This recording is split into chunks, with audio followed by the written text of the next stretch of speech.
مزرعة إبراهيم سعيد كوم حمادة. الصنف الأولاني ده صنف أحمر تايواني،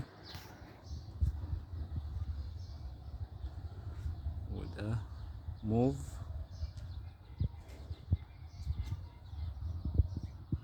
ده تشكيلة بقى مع سوبر ريد، مع أحمر تايواني، مع موف، مع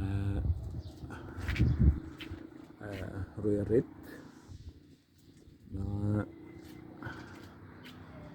مع روبي ريد. الصنف ده أحمر تايواني مع أصفر جولد، ورويال ريد، وروبي ريد.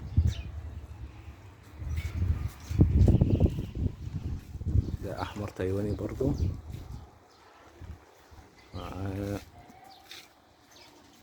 مع صنف موف،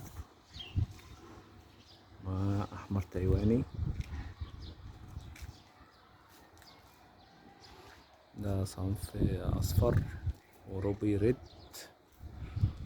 صنف أصفر برضو.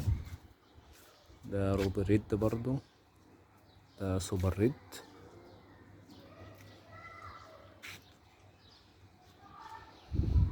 ده تشكيلة بقى أصفر إزيز مع صنف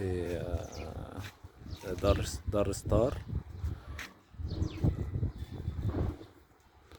وده صنف موف برضو. دي تشكيلة بقى كلهم أحمر تايواني.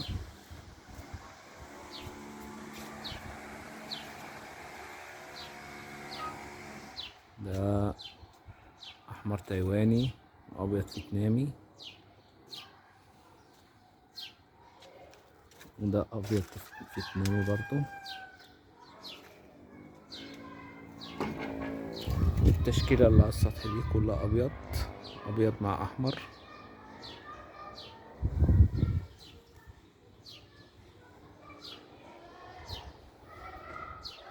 يا رب تعجب حضرتك.